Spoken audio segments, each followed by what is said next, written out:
Bonjour à tous, aujourd'hui je vais vous expliquer comment remplacer les câbles de dérailleur sur un vélo.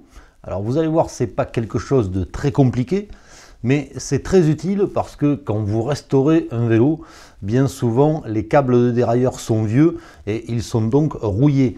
Aujourd'hui, la plupart des câbles sont en inox, donc ils ne s'oxydent pas, mais les anciens câbles étaient en acier, et donc ils se rouillent, et donc ça fait que les vitesses passent moins bien. Vous allez voir que changer les câbles de dérailleur sur un vélo, ça amène beaucoup de confort et de souplesse dans le changement des vitesses. Donc tout de suite, on va voir le matériel qu'il faut et les pièces détachées qu'il faut.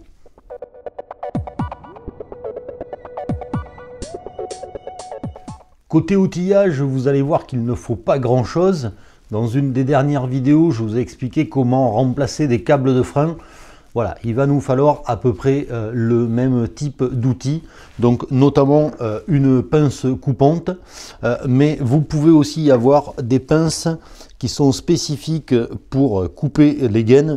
L'avantage de ces pinces coupantes, c'est qu'elles offrent une plus belle coupe de la gaine et donc une meilleure précision de coupe. Ensuite, il va vous falloir là une clé de 8 pour serrer le câble sur les dérailleurs.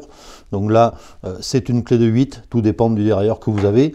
Et puis une petite pince très pointue, ça c'est pour bien ouvrir le câble. On ne sait jamais, au niveau de la coupe, vous allez voir, on a peut-être besoin de cet outil. Pour les pièces détachées, bien entendu, il va vous falloir des câbles. Alors moi, j'utilise ce genre de câbles. Ces câbles, ce sont des câbles que vous allez trouver dans tous les magasins de vélo ou dans les grandes surfaces qui ont un rayon vélo. Alors il faut savoir que pour les câbles de dérailleur, il n'y a qu'un plomb, c'est pas comme pour les câbles de frein. Donc tous les câbles de dérailleur sont compatibles. D'ailleurs là on peut voir que c'est compatible pour Shimano, SRAM, etc. Comme pour les câbles de frein, il n'y a qu'une seule longueur de câble qui fait pour le frein avant et pour le frein arrière. Et puis on va retailler les câbles. Donc généralement les câbles font entre 2 mètres et 2 mètres 30 de long. Voilà, ça c'est pour le câble. Toujours pour le câble, on va utiliser des petits embouts en aluminium, comme pour les câbles de frein. Donc ça, c'est pour éviter que le câble s'effiloche et puis pour éviter de se piquer sur le câble. Donc ce sont des petits tubes en aluminium qu'on va venir serrer avec une pince sur le bout du câble. Et puis pour le dérailleur arrière, il va nous falloir un petit bout de gaine. Alors il y a de la gaine pour dérailleur qui est plus mince que la gaine pour câble de frein. Mais bon, si vous avez qu'un bout de gaine de frein qui traîne, vous pouvez tout à fait vous débrouiller avec un bout de gaine de frein comme ça. Maintenant qu'on a vu les outils et les accessoires, on va s'occuper du dérailleur arrière.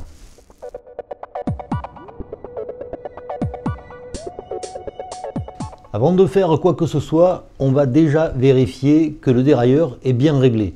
Pour ça, on n'a pas de câble monté sur le dérailleur et là, on va observer et il faut que la chaîne soit bien droite et que la fourchette du dérailleur soit bien alignée sur le petit pignon, qu'elle soit vraiment à la verticale. Comme ça, ça veut dire que votre dérailleur est bien réglé, la vitesse ne risque pas de sauter, le dérailleur ne fera pas de bruit. Maintenant qu'on a vérifié que le dérailleur était bien réglé, on va placer le câble.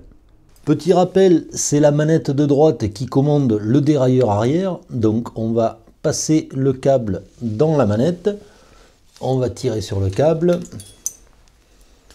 jusqu'à venir positionner le plomb dans la manette. Là, n'oubliez pas, sur cette manette, il y a un petit guide ici. Donc là, on va tirer sur le câble pour le tendre et on va repousser la manette le plus possible vers l'avant. Sur le boîtier de pédalier, ici on a un guide câble qui est rapporté.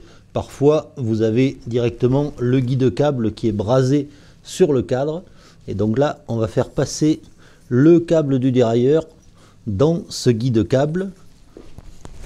Donc attention à ce qu'il s'accroche bien dans le guide câble. Voilà, là notre câble est en tension. Maintenant, on va s'attaquer au dérailleur.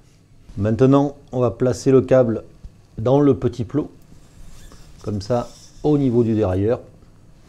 Et ensuite, on va glisser sur le câble la gaine du dérailleur. Donc là, on va voir si la longueur de gaine est bonne. Voilà. Et le câble va venir se mettre comme ça. Alors là, je trouve que la boucle est un peu trop grande, ça manque un peu d'élégance. Il ne faut pas qu'elle soit trop courte, comme ça. Mais voilà, elle peut être comme ça, juste au-dessus de la patte. Donc ici, on va quand même raccourcir cette gaine de 4 ou 5 cm. Ça sera quand même toujours beaucoup mieux. Donc là, on va utiliser la pince. On va raccourcir comme ça. Voilà. Donc là, typiquement, le trou est obstrué, le trou du liner. Donc avec la pince, avec la pointe, on va élargir le liner pour que le câble passe bien et que le câble circule bien. Là, on va remettre notre gaine sur le câble. Voilà. Et ensuite, on va passer le câble dans le dérailleur. Donc là, il y a la petite butée de câble et ensuite le système de blocage, de serrage du câble. Donc là, voilà. Donc là, vous voyez que la boucle est quand même plus élégante. Maintenant, on va serrer la vis pour bloquer le câble. Donc dans un premier temps, on peut serrer l'écrou à la main en tendant bien le câble. Et ensuite, avec la clé de 8, on va bloquer cette vis qui va bloquer le câble. Et voilà.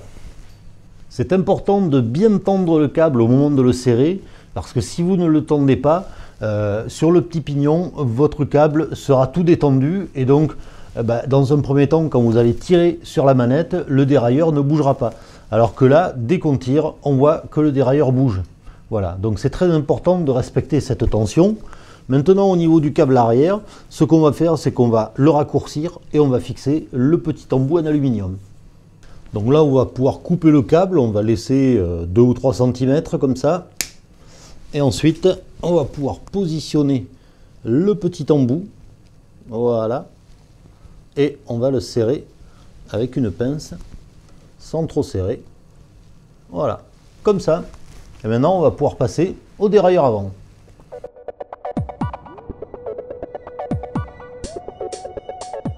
Pour le dérailleur avant, on va faire un petit peu comme pour le dérailleur arrière. C'est-à-dire que la première chose à vérifier, c'est que le dérailleur avant est bien réglé. Donc on va se positionner sur le petit plateau, puisqu'on n'a pas de câble.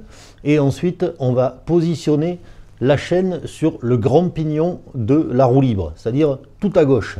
Et là, il faut surveiller que la chaîne passe bien au milieu de la fourchette du dérailleur. Si elle passe bien et qu'elle ne frotte pas, là, ça veut dire que notre dérailleur est bien réglé. Maintenant, on va installer le câble. Comme pour le dérailleur arrière, on va passer le câble dans la manette. On va faire sortir le câble et on va le tirer. Et on va bien mettre le plomb dans la manette qu'on va pousser au maximum vers l'avant.